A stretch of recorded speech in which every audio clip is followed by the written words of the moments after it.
ધોરણ 12 વિષય નામાના મૂળ તત્વો ભાગ 1 એમાં ચેપ્ટર 7 ભાગીદારી પેઢીનું વિસર્જન પાઠ્યપુસ્તકના પેજ નંબર 312 ઉપર સ્વાધ્યાયનો પ્રશ્ન નંબર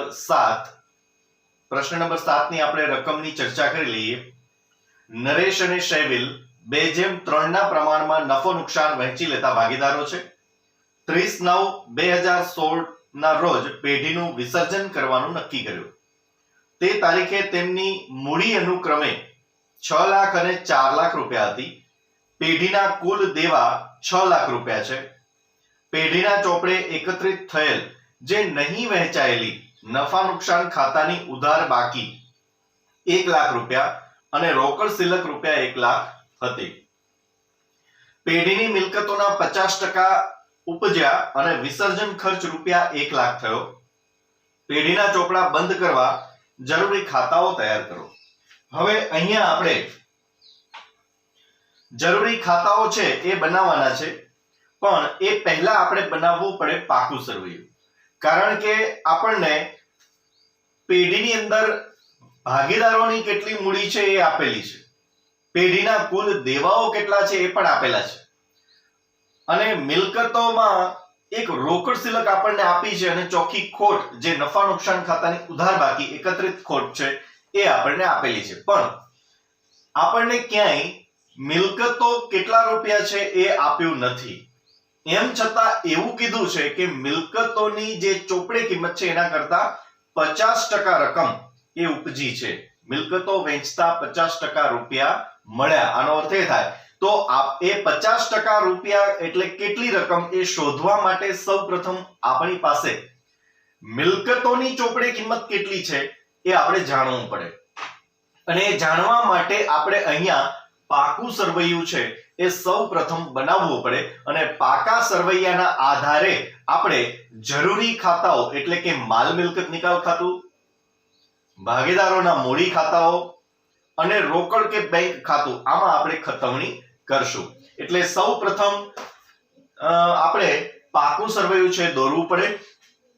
જે અહીંયા મેં દોરેલું છે પાકું સરવૈયું 31/3/2016 ના રોજનું.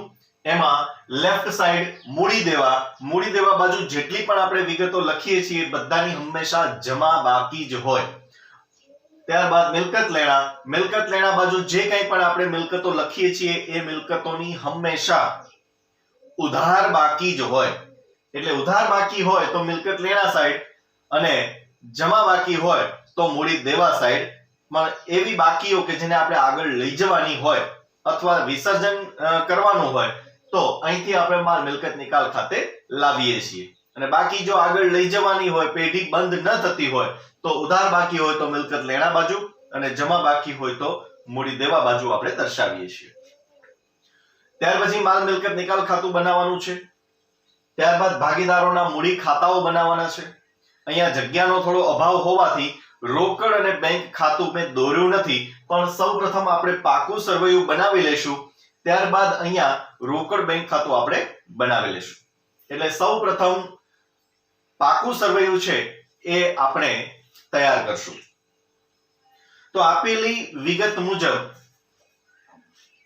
ભાગીદારોની મૂડી આપણને આપી છે 6 લાખ અને 4 લાખ. નરેશ અને શૈવિલની મૂડી 6 લાખ અને 4 લાખ. તો આપણે અહીંયા લખીએ નરેશની મૂડી 6 લાખ, કારણ કે મૂડીની હંમેશા જમા બાકી હોય તો મૂડી દેવા સાઈડ. ત્યારબાદ શૈવિલની મૂડી એ આપણને આપી છે 4 લાખ રૂપિયા. ત્યાર પછી આગળ આપણને કીધું છે પેઢીના કુલ દેવા 6 લાખ રૂપિયા છે. તો મૂડી દેવા સાઈડ જ આવશે. પરચુરણ દેવાઓ તો એ છે 6 લાખ રૂપિયા, જે આપણે અહીંયા લખીએ 6 લાખ રૂપિયા. ત્યારબાદ આપણને આગળ કીધું છે કે નફા નુકસાન ખાતાની ઉધાર બાકી 1 લાખ ને રોકડ શિલ્લક 1 લાખ રૂપિયા છે.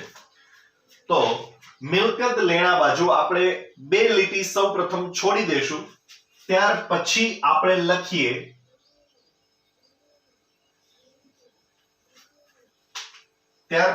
લખશું રોકડ શિલક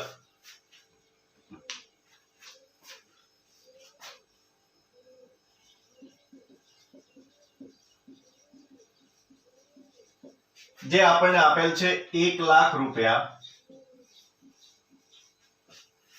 અને નફા નુકસાન ખાતાની ઉધાર બાકી છે એટલે મિલકત લેણા બાજુ લખવી પડે, તો ત્યાં આપણે લખીએ છેલ્લે નફા નુકસાન ખાતું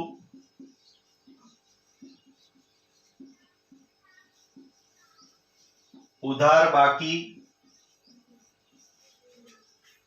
એ છે 1 લાખ રૂપિયા. આટલી વિગતો આપણી પાસે છે, પણ મિલકતોની ચોપડી કિંમત કેટલી છે એ આપણને આપેલી નથી, પ્રત્યક્ષ રીતે નથી આપી. તો હવે આપણે પાકું સરવૈયું છે એ બંધ કરશું, એટલે તફાવત સ્વરૂપે મિલકત લેણા બાજુ આપણને જે રકમ પ્રાપ્ત થશે એ આપણે પરચુરણ મિલકતો કહેશું. કારણ કે કોઈ પણ પેઢી કે કોઈ પણ કંપની કે કોઈ પણ મંડળી અથવા ધંધાનું કોઈ પણ સ્વરૂપ તમે ધ્યાનમાં લો, એ ધંધાકીય સ્વરૂપ છે એની અંદર મિલકતો 0 હોય એવું ક્યારેય બની શકે નહીં. એટલે અહીંયા તફાવત સ્વરૂપે જે રકમ આપણને પ્રાપ્ત થશે એ આપણા માટે પરચુરણ મિલકતો કહેવાશે. પાકા સરવૈયાનો સરવાળો બંને સાઈડ સરખો જ હોય, તો અહીંયા મૂડી દેવા બાજુનો સરવાળો વધુ આવે છે, એ મૂડી દેવા સાઈડ છે કમ્પ્લીટ છે એટલે સરવાળો થશે 16 લાખ રૂપિયા.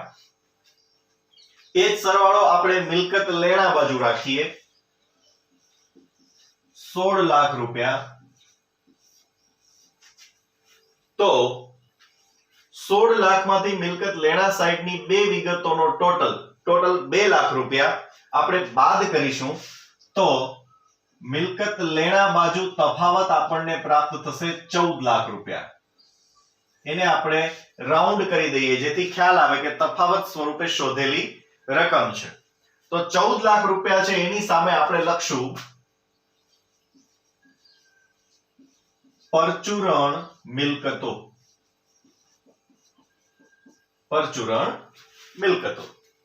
તો આ થઈ ગયું પાકું સરવૈયું પૂરું. હવે આપણે માલ મિલકત નિકાલ ખાતું, ભાગીદારોના મૂડી ખાતા અને ત્રીજું રોકડ બેંક ખાતું આપણે દોરીશું. એની અંદર જે કંઈ પણ આપણે નોંધ કરવાની છે, ખતાવણી કરવાની છે, એ ખતાવણીમાં આપણને પાકું સરવૈયું છે એ મહત્વનું સાબિત થશે, એના આધારે આપણે ખતાવણીઓ કરશું.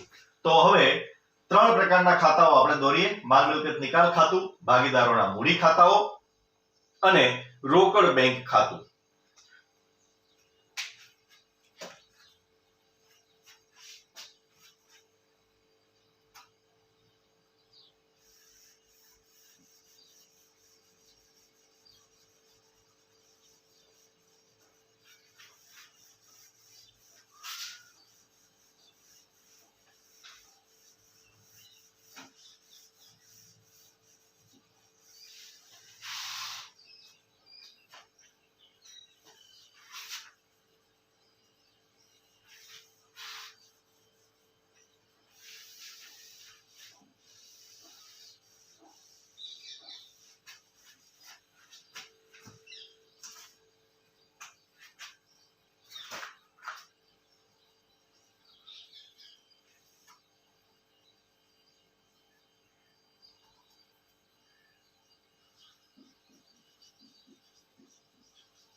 તો ત્યાર પછી રોકડ બેંક ખાતું આ રીતે દોરીશું, ઉધાર અને જમા બંને બાજુ. સૌથી પહેલા આપણે નંબર 1 આપેલો પાકા સરવૈયાને, ત્યારબાદ નંબર 2 માલ મિલકત નિકાલ ખાતું, નંબર 3 ભાગીદારોના મૂડી ખાતા અને સૌથી છેલ્લે બંધ થશે એટલે નંબર 4 ઉપર રોકડ કે બેંક ખાતું. હવે સૌથી પહેલું કામ, જેટલી પણ મિલકતો છે ચોપડે મતલબ કે પાકા સરવૈયામાં, એ મિલકતોના ખાતા બંધ કરી અને આપણે લાવવાના છે માલ મિલકત નિકાલ ખાતે. એવી જ રીતે દેવાઓના ખાતા બંધ કરી અને આપણે એને લાવવાના છે માલ મિલકત નિકાલ ખાતે. જો એકત્રિત નફા કે એકત્રિત ખોટ હોય તો એને આપણે ભાગીદારોના મૂડી ખાતામાં તેઓના નફા કે નુકસાનના પ્રમાણમાં વહેંચી દેવાના છે. તો સૌપ્રથમ આપણે જે પાકું સરવૈયું બનાવ્યું એમાં મિલકત લેણા બાજુ પરચુરણ મિલકતો 14 લાખ રૂપિયા આપણને આપેલી છે.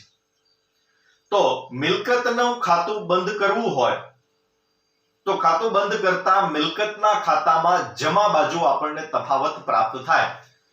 ધારી લો કે આ મિલકતનું ખાતું છે, પરચુરણ મિલકતોની બાકી 14 લાખ રૂપિયા છે. હવે મિલકતોની હંમેશા ઉધાર બાકી જ હોય, તો આ મિલકતનું માની લો કે ખાતું છે પરચુરણ મિલકતોનું, માલ મિલકત નહીં, એક સેકન્ડ આપણે ભૂલી જઈએ.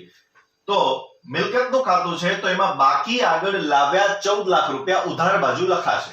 પછી ખાતું તમે બંધ કરો તો અહીંયા 14 લાખ તો એ તફાવત 14 લાખ મળશે. એટલે અહીંયા બાકી આગળ લાવ્યા આપણે 14 લાખ રૂપિયા લખ્યું તો એનું ખાતું બંધ કરીને આપણે લઈ જવાનું છે માલ મિલકત નિકાલ ખાતે. તો અહીંયા 14 લાખનો જે તફાવત આપણને પ્રાપ્ત થશે એની સામે આપણે લખશું માલ મિલકત નિકાલ ખાતે. એટલે મિલકતોની હંમેશા ઉધાર બાકી હોય, જ્યારે એનો નિકાલ થાય કોઈ પણ રીતે બીજા ખાતામાં મિલકતનું ખાતું બંધ કરીને લઈ જવામાં આવે તો પણ નિકાલ થયો ગણાય, પણ એને ખાતું ટ્રાન્સફર કર્યું એ રીતે આપણે સમજશું. પછી જ્યારે મિલકતો વહેંચવામાં આવે એ રીતે એનો નિકાલ થાય તો પણ એ મિલકતનું ખાતું છે એ જમા થશે. તો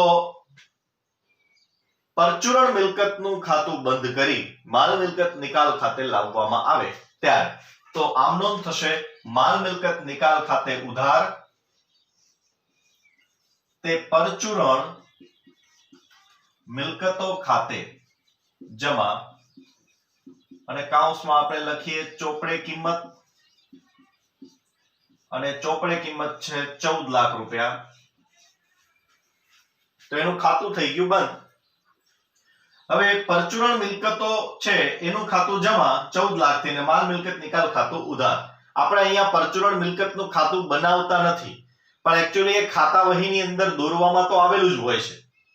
એટલે જો તમને એમ લાગે તો પરચુરણ મિલકતનું ખાતું તમે ડ્રો કરશો આ રીતે તો એમાં 14 લાખ રૂપિયા તમારે ઉધાર બાજુ લખવું પડે, બાકી આગળ લાવ્યા, અને પછી એ ખાતું તમારે બંધ કરવું પડે. તો જમા બાજુ તફાવત મળશે, ત્યાં તફાવતમાં 14 લાખ રૂપિયા અને વિગતની કોલમમાં તમારે લખવું પડે આ ખાતાનું નામ માલ મિલકત નિકાલ ખાતે.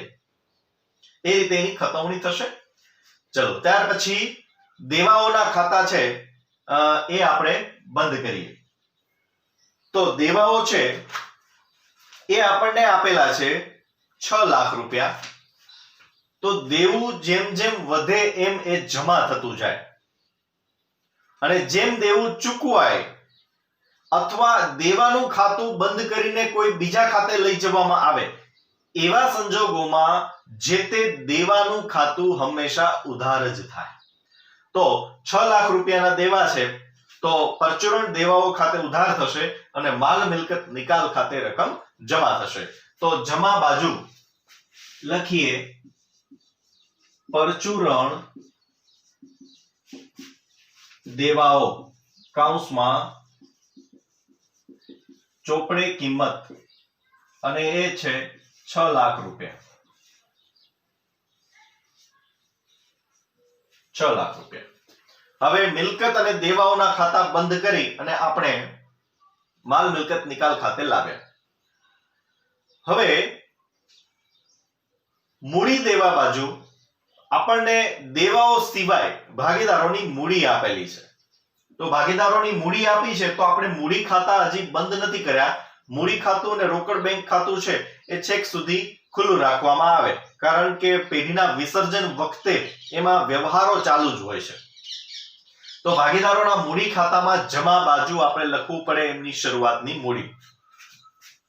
તો જમા બાજુ એ લખીએ બાકી આગળ લાવ્યા.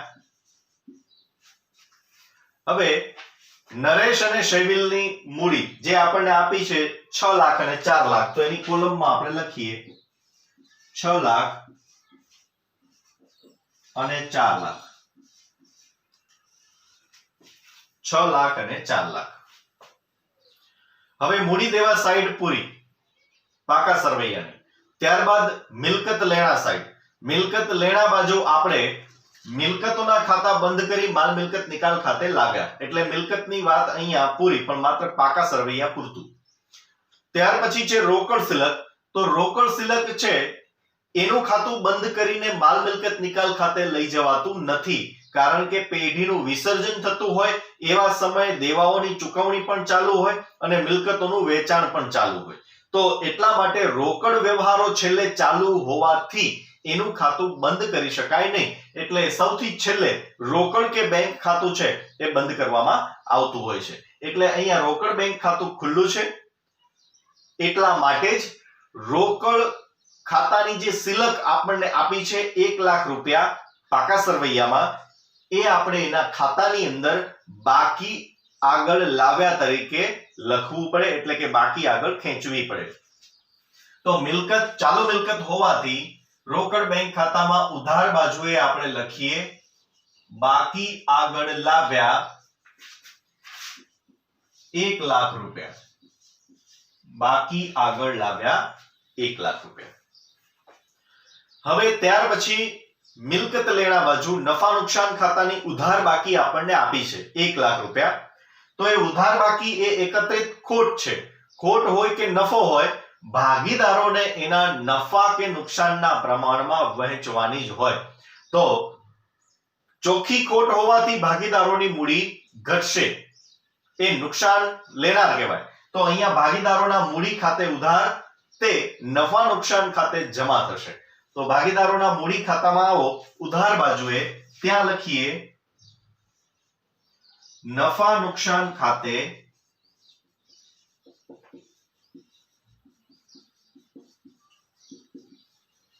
ચોખ્ખી ખોટ અથવા વહેંચણી પાત્ર ખોટ, અને એને આપણે 2:3 થી ડિવાઈડ કરશું. એટલે કે નફા નુકસાનનું જે પ્રમાણ છે એ પ્રમાણથી આપણે એને વિભાજિત કરીશું. એટલે 1 લાખ ગુણ્યા 2/5, એટલે નરેશના ભાગે ખોટ આવશે 40,000 અને શેવિલના ભાગે ખોટ આવશે 60,000. 1 લાખ ગુણ્યા 2 છેદમાં ટોટલ પ્રમાણનો 5, એવી રીતે 40,000 આવશે. અને 1 લાખ ગુણ્યા 3/5, એટલે શેવિલના ભાગે ખોટ આવશે 60,000 રૂપિયા. પાકા સરવૈયાની વિગતો અહીંયા પૂર્ણ. હવે આપણને જે હવાલા તરીકે વિગતો આપી છે એની આપણે ચર્ચા કરીએ. તો અહીંયા મિલકતોના 50% રૂપિયા ઉપજે છે. મિલકતો 14 લાખ રૂપિયા છે આપણા ચોપડી કિંમતે. તો અપેક્ષિત કિંમત 14 લાખ રૂપિયા કહેવાય કે ભાઈ આપણે મિલકતો વેચવા જઈએ તો કમસે કમ 14 લાખ રૂપિયા જો મળે તો નફો પણ નહીં, ખોટ પણ નહીં. જો 14 લાખથી વધુ રૂપિયા પ્રાપ્ત થાય તો એ આપણા માટે નફો કહેવાય, મૂડી નફો કહેવાય. અને જો એનાથી ઓછી કિંમત પ્રાપ્ત થાય, એટલે કે 14 લાખથી ઓછા, તો જે ઓછા રૂપિયા મળે છે એને આપણે ખોટ કહેશું. તો અહીંયા 14 લાખ રૂપિયા છે, એની 50% રકમ જ મિલકત વેચતા આપણને પ્રાપ્ત થઈ. તો 14 લાખના અડધા એટલે 7 લાખ રૂપિયા આપણને મિલકત વેચતા પ્રાપ્ત થયા. તો મિલકત જ્યારે વેચવામાં આવે ત્યારે ધંધામાં રોકડ આવે તે ઉધાર. તે ધંધામાંથી મિલકતો જાય છે, જનરલી આપણે જે તે મિલકત ખાતે જમા કરીએ, કારણ કે મિલકત ધંધામાંથી જાય. પણ અહીંયા મિલકતનું ખાતું આપણે જમા કરી શકીએ નહીં, કારણ કે મિલકતનું ખાતું આપણે બંધ કરી દીધું છે અને બંધ ખાતામાં ક્યારેય આમનોંધની ખતવણી થઈ શકે નહીં. તો મિલકતનું ખાતું બંધ કરીને આપણે માલ મિલકત નિકાલ ખાતે લાવ્યા, એટલે જમા પરચુરણ મિલકતના ખાતે નહીં પણ માલ મિલકત નિકાલ ખાતે થશે. તો આમનોંધ થશે રોકડ બેંક ખાતે ઉધાર, તે માલ મિલકત નિકાલ ખાતે જમા. તો રોકડ બેંક ખાતું ઉધાર થતું હોવાથી ઉધાર બાજુએ લખીએ વિરુદ્ધના ખાતાનું નામ માલ મિલકત નિકાલ ખાતે, કૌંસમાં મિલકત ઉપજ એ આપણને પ્રાપ્ત થઈ છે 7 લાખ રૂપિયા. 14 લાખના અડધા 50% અથવા 14 લાખ ગુણ્યા 1/3 એટલે 7 લાખ રૂપિયા. ત્યારબાદ હવે જમા થઈ છે માલ મિલકત નિકાલ ખાતું. તો જમા બાજુ આપણે લખીએ રોકડ બેંક ખાતે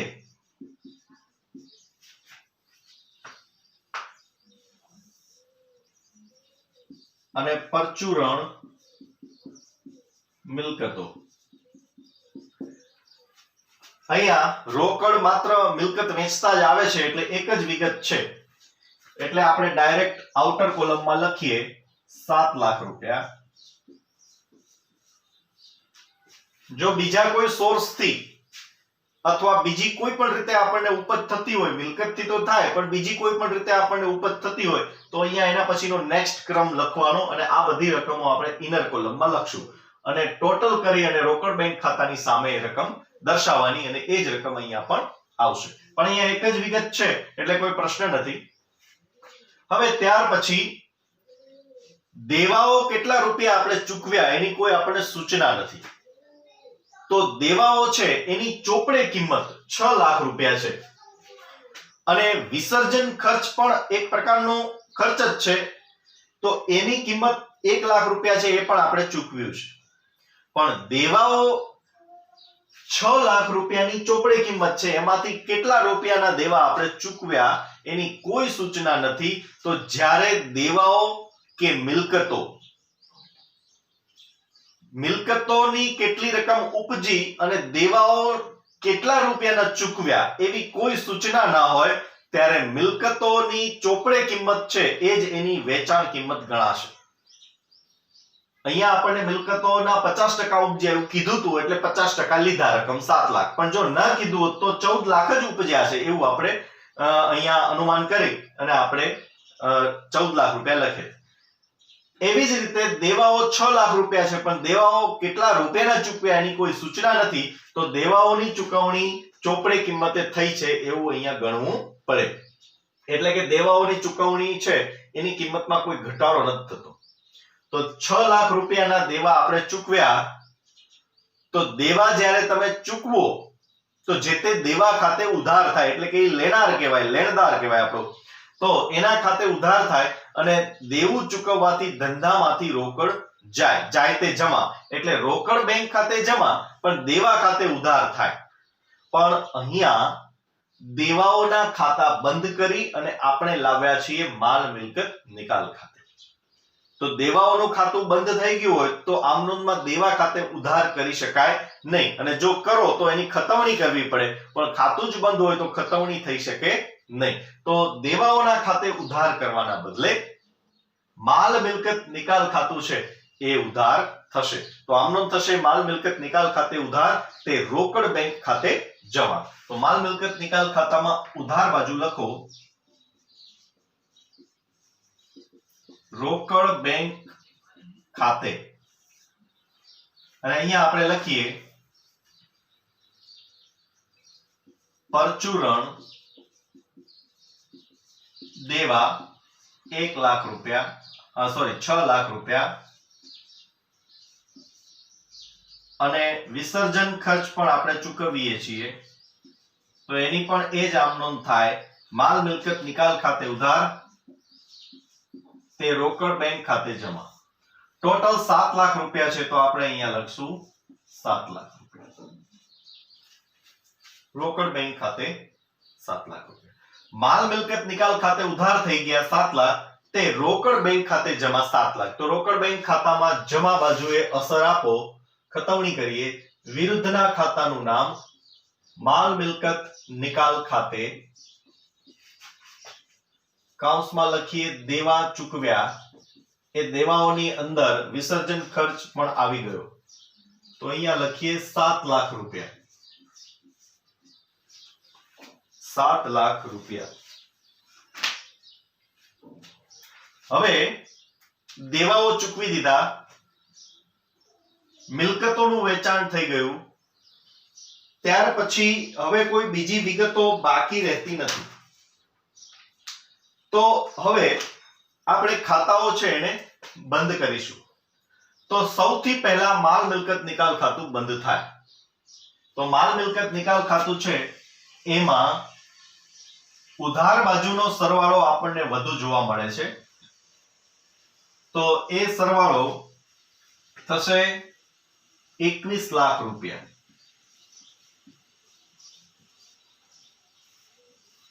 21 લાખ રૂપિયા. એ જ સરવાળો આપણે જમા બાજુ રાખીએ 21 લાખ રૂપિયા. તો માલ મિલકત નિકાલ ખાતામાં 21 લાખ રૂપિયા છે એ સરવાળો જમા બાજુ લખ્યો. એમાંથી ઉધાર સાઈડ જમા બાજુની બંને વિગતો એ આપણે બાદ કરશું 13 લાખ રૂપિયા. એટલે અહીંયા આપણને તફાવત મળશે 8 લાખ રૂપિયા. હવે ઉધાર બાજુનો સરવાળો વધુ છે એટલે તફાવત જમા બાજુ મળ્યો. તો એનો અર્થ એ થાય કે અહીંયા માલ મિલકત નિકાલ ખાતેથી આપણને ખોટ પ્રાપ્ત થાય છે. તો એ ખોટ જે છે એ પણ ભાગીદારોના મૂડી ખાતે 2/3 માં આપણે વહેંચી દેવાની. કારણ કે અંતે તો રૂપિયામાં વધારો હોય કે ઘટાડો હોય એ ભાગીદારોના મૂડી ઉપર જ અસર કરે. અને ભાગીદારોની મૂડી જો પ્રમાણસર ન રહે તો પછી એને ખૂટતી રોકડ લાવવી પડે. અને પ્રમાણ કરતા વધી જતી હોય તો એ ખૂટતી રોકડ છે ધંધામાંથી લઈ જાય અને ત્યાં પેઢીનું વિસર્જન થઈ જાય છે. તો 8 લાખ રૂપિયા અને અહીંયા આપણે લખીએ મૂડી ખાતે ડેશ ખોટ અને 2/3 થી ડિવાઈડ કરીએ. તો 8 લાખ રૂપિયા છે એ 8 લાખ રૂપિયાને આપણે 2/3 થી ભાગીદારોના મૂડી ખાતે વહેંચી દેશું. તો સૌ પ્રથમ લખીએ નરેશ એનો હિસ્સો છે 2/5 અને ત્યારબાદ શૈવિલ એનો હિસ્સો છે 3/5. તો 8 લાખ ગુણ્યા 2/5 આપણે કરીએ એટલે નરેશના ભાગે આવશે 3,20,000 ની ખોટ. 3,20,000 અને શૈવિલ છે એના ભાગે ખોટ આવશે 4,80,000.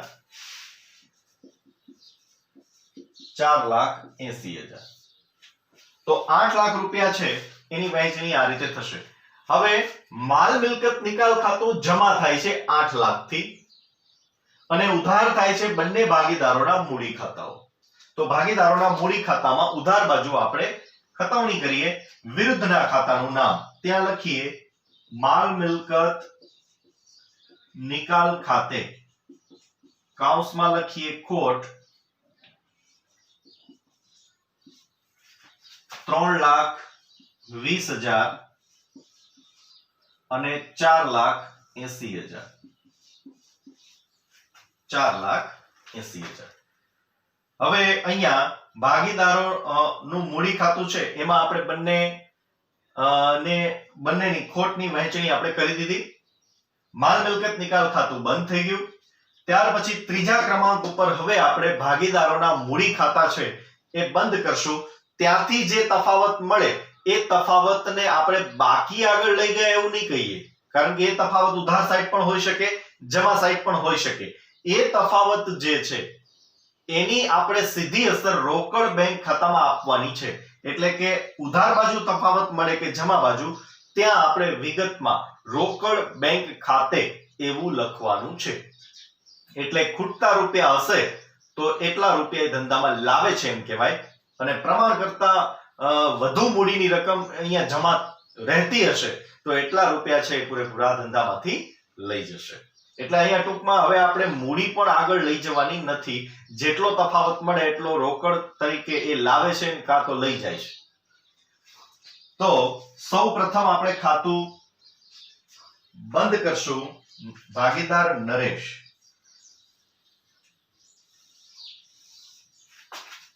તો નરેશના મૂડી ખાતામાં જમા બાજુ સરવાળો વધુ છે 6 લાખ રૂપિયા. તો એ સરવાળો આપણે ઉધાર બાજુ પણ રાખશું.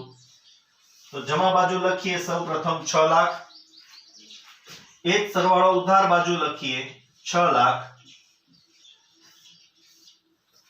6 લાખમાંથી 3,20,000 પ્લસ 40,000 એટલે 3,60,000 આપણે બાદ કરશું એટલે તફાવત આપણને પ્રાપ્ત થશે 2,40,000. એની સામે આપણે લખીએ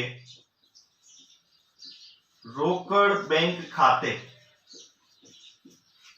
રોકડ બેંક ખાતે તો અહીંયા ભાગીદાર નરેશનું મૂડી ખાતું ઉધાર થયું 2,40,000 થી અને આપણે અહીંયા લખ્યું છે રોકડ બેંક ખાતે.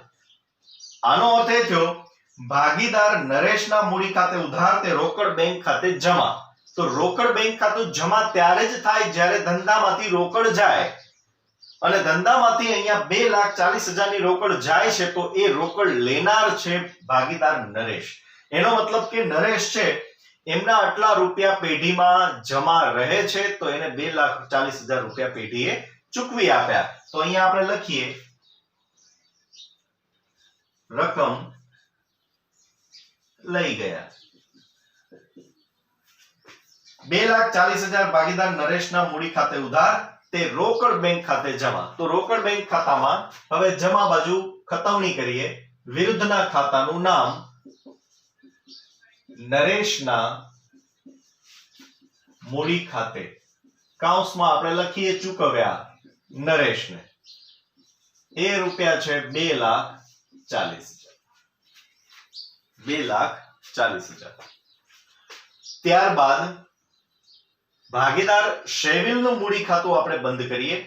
તો ભાગીદાર શેવિલના મૂડી ખાતામાં ઉધાર બાજુ સરવાળો વધુ આવશે કારણ કે ઉધાર બાજુ ટોટલ 5,40,000 રૂપિયા છે અને જમા બાજુ માત્ર 4 લાખ રૂપિયા છે એટલે અહીંયા ઉધાર બાજુનો સરવાળો લખીએ 5,40,000. એ જ સરવાળો આપણે જમા બાજુ નોંધીએ 5,40,000 એટલે તફાવત આપણને જમા બાજુ શેવિલના મૂડી ખાતામાં મળશે 1,40,000 અને વિરુદ્ધના ખાતાનું આપણે નામ લખશું અહીંયા રોકડ બેંક ખાતે. તો અહીંયા શેવિલનું મૂડી ખાતું જમા થાય છે મતલબ કે કંઈક આપનાર છે પેઢીમાં અને વિરુદ્ધના ખાતાનું નામ આપણે લખ્યું છે રોકડ બેંક ખાતે. તો રોકડ બેંક ખાતું ઉધાર થાય છે એનો મતલબ કે ધંધામાં રોકડ આવે છે. તો આ રોકડ આવે છે પણ એ રોકડ આપનાર છે ભાગીદાર શેવિલ. તો શેવિલ છે એની પેઢીમાં રકમ ખૂટતી હશે એટલા માટે એ ખૂટતી રકમ 1,40,000 પેઢીમાં આપે છે એટલે પેઢીમાં રૂપિયા 1,40,000 આવે છે. તો અહીંયા કૌંસમાં આપણે લખીએ ખૂટતી રકમ લાવ્યા.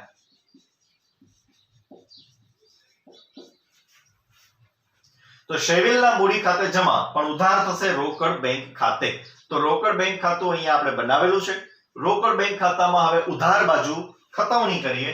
વિરુદ્ધના ખાતાનું નામ તો લખશું શેવિલના મૂડી ખાતે રકમ લાવ્યા અને 1,40,000 રૂપિયા. 1,40,000 રૂપિયા. રોકડ બેંક ખાતે ઉધાર 1,40,000 તે શેવિલના મૂડી ખાતે જમા 1,40,000. હવે અહીંયા ભાગીદારોના મૂડી ખાતાઓ પણ બંધ થઈ ગયા. હવે છેલ્લે આપણે રોકડ બેંક ખાતું છે એ આપણે બંધ કરવાનું હોય તો હવે રોકડ બેંક ખાતામાં આપણને ક્યાંય તફાવત જોવા મળશે નહીં કારણ કે જો તફાવત મળે તો આપણે ક્યાંક ભૂલ છે એમ કહી શકાય પણ તફાવત નહીં મળે એનો મતલબ કે હિસાબ આપણો પૂરો થઈ ગયો. પેઢી બંધ થઈ ગઈ, પેઢીનું વિસર્જન થઈ ગયું અને રોકડ જેટલી આવી એટલી જ રોકડની આપણે ચૂકવણી કરી અને દેવું પણ સંપૂર્ણપણે ચૂકવી દીધું છે. તો રોકડ બેંક ખાતામાં ઉધાર બાજુનો સરવાળો 9,40,000 થાય છે. જમા બાજુ પણ સરવાળો 9,40,000 થાય છે. ખાતું અહીંયા સરભર થઈ ગયું, કોઈ બાકી નહીં એટલે રોકડ બેંક ખાતું છે એ ફૂલ્લી કમ્પ્લીટ. તો આપણે ટોટલ બંને બાજુ લખી લઈએ 9,40,000. કોઈ જ બાકી નીકળશે નહીં અને બાકી નીકળવી જ ન જોઈએ કારણ કે પેઢી બંધ થાય છે તો એ બાકી આપણે આગળ ખેંચવાની જ નથી હોતી. જો પેઢી ચાલુ રહે તો બાકી આપણે આગળ ખેંચી શકીએ અને બાકી નીકળે તો, પણ અહીંયા ખાતું જ આપણું સરભર થઈ જાય છે. અહીંયા આ દાખલો આપણે પૂર્ણ કરીએ છીએ.